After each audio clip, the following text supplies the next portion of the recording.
नमस्कार। आज फिर एम लीगल यूट्यूब चैनल पर आज फिर आपका स्वागत है। आज मैं बताऊंगा दहेज संबंधी कुछ कानून है उसके बारे में। आज मैं बताऊंगा दहेज प्रतिषेध अधिनियम 1961। अंग्रेजी में उसको बोलते हैं डॉरी प्रोहिबिशन एक्ट 1961। इस कानून को बनाने की ज़रूरत क्यों पड़ी? क्योंकि समाज में पहले शादी बिना दहेज के होती थी, सिर्फ भेंट दे के उपहार दे के होती थी। अब जो है सो उस टाइम में समाज में कुछ सालों में लोगों ने दहेज लेना देना मांगना शुरू कर दिया। तो सरकार को ये नज़र में ये बात आई तो उन्होंने दहेज प्रतिषेध अधिनियम 1961 का उन्होंने जो है सो ये निर्माण किया, मैंने उस अधिनियम को बनाया गया। अब दहेज संबंधी अधिनियम बनाया गया, उसमें दहेज में मुख्य बातें थी उसमें। तो दहेज किसको कहेंगे? दहेज का मतलब कोई ऐसी संपत्ति, ऐसी प्रॉपर्टी जो कोई मूल्यवान प्रतिभूति, वैल्यूएबल सिक्योरिटी इसको अंग्रेजी में बोलते हैं, ऐसा कुछ हो से अभिप्रेत है जो विवाह से पहले या विवाह के समय में या बाद में किसी समय एक पक्षकार के द्वारा दूसरे एक पक्षकार के माता पिता, रिश्तेदार या अन्य व्यक्ति द्वारा दूसरे पक्ष के माता पिता या अन्य कोई नातेदार रिश्तेदार को अगर प्रत्यक्ष या अप्रत्यक्ष रूप से कोई संपत्ति दी गई हो या दिए जाने का कोई एग्रीमेंट किया हो या करार किया हो, तो उसको हम दहेज के प्रीव्यू में लेते हैं, उसको दहेज मानते हैं। अब मुस्लिम पर्सनल लॉ जिन लोगों पर लागू होता है, मुस्लिम लोगों पर, तो उनमें जो मेहर की रकम शादी में होती है ये दहेज में नहीं आता है। और ऐसी भेंट जो वर या वधू को बिना मांग किए हुए एक दूसरे पक्ष के लोग दूसरे को देते हैं, जैसे वर वाले वधू को देते हैं, वधू वाले वर को देते हैं, जैसे कोई भी चीज़ हो बिना मांगे दे गई हो तो उसमें कोई भी ये चीज़ दहेज के प्रीव्यू में नहीं आता है। अब ये है कि दहेज आपसे मांगा, चाहे मैंने आपने दिया या क्या, तो उस पर कंप्लेन होनी चाहिए, उसका रिपोर्ट दर्ज होनी चाहिए। तो या तो आप पुलिस थाने में जाकर रिपोर्ट दर्ज करिए, या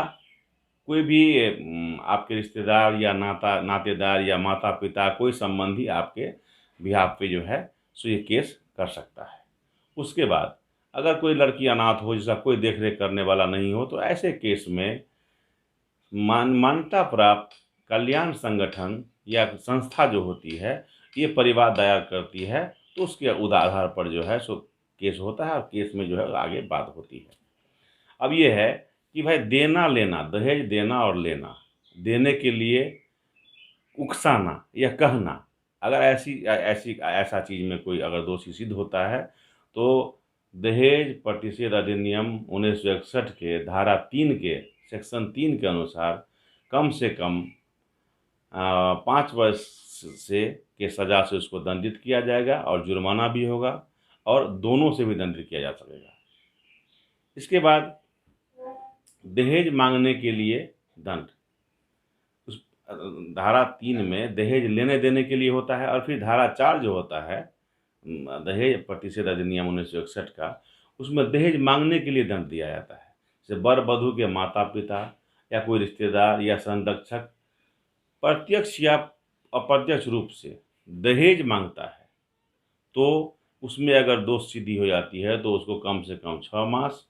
और मैक्सिमम 2 साल की सज़ा होती है, और जुर्माना भी किया जाता है, और जुर्माना भी दोनों से भी दंडित हो सकता है।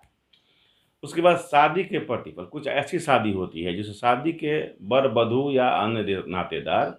शादी के प्रतिफल के रूप में किसी समाचार पत्र या कोई पीरियोडिक मैगजीन, साप्ताहिक मैगजीन या जर्नल या किसी अन्य पत्रिका में अपनी संपत्ति या किसी धन के रूप में या किसी कारोबार में या उसके हिस्सा का जो प्रस्थापना करेगा या विज्ञापन करेगा, उसके हिस्से को लेकर के विज्ञापन प्रकाशित करेगा या मुद्रित करेगा, तो ऐसे केस में मिनिमम दंडित हो, अगर मान लीजिए इसकी दोष सिद्धि हो जाती है, अगर कि उन्होंने जैसे शादी किया और लड़की की शादी किया और कहा कि भाई लड़के वाले को बिजनेस है तो उसके बिजनेस के एवज में मैं उसका विज्ञापन मैं उसका किसी पत्रिका में कराऊंगा साल भर तक, तो उसमें पैसे दिए जाते हैं। तो ये भी परोक्ष रूप से दहेज के रूप में ही आते हैं। और ऐसे इस केस में अगर ये दोष सिद्धि हो जाती है कोर्ट में, तो उस कंप्लेन होती है, दोष सिद्धि हो जाती है, तो कम से कम 6 महीना और ज़्यादा से ज़्यादा 5 साल की सज़ा होती है। इसके बाद कुछ ऐसे भी केस होते हैं जहाँ पर महिला के शादी के संबंध में किसी और ने दहेज ले लिया, या तो लड़की या तो महिला 18 साल से कम थी इसने ले लिया, या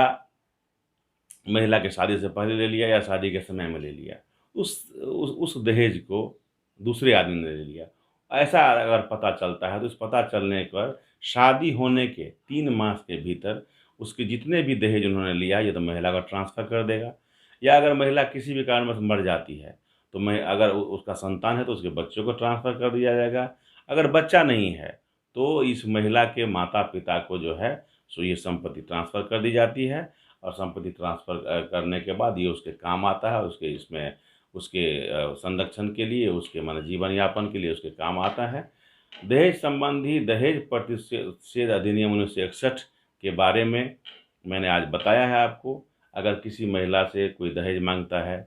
और ये अगर मैंने इसके लिए जो है आप कंप्लेन करिए, कंप्लेन करने के एफआईआर मैंने अपने पहले एपिसोड में, दूसरे एपिसोड में, तीसरे एपिसोड में एफआईआर कैसे दर्ज होती है इसके बारे में मैंने बताया है। उसके अनुसार आप एफआईआर दर्ज कराएँ, आप थाने में केस दर्ज कराएँ, या वहाँ से नहीं हो तो कोर्ट में भी मैंने बताया कैसे होता है, उसको करें। उसको करने के बाद जो है सो जो प्रक्रिया है सो पूरी होगी, और उसमें जो है सो दहेज लेने वाले, देने वाले सभी को उसमें सज़ा होती है। अगर ये वीडियो आपने लाइक किया है तो आप उसको लाइक किया है तो आप सब्सक्राइब करें, लाल बटन का दबा कर नोटिफिकेशन ऑन कर लें। और मैं अपने अगले वीडियो में मैं ये बताऊंगा दहेज संबंधी दूसरा वीडियो बनाऊंगा, इसके लिए आपको नोटिफिकेशन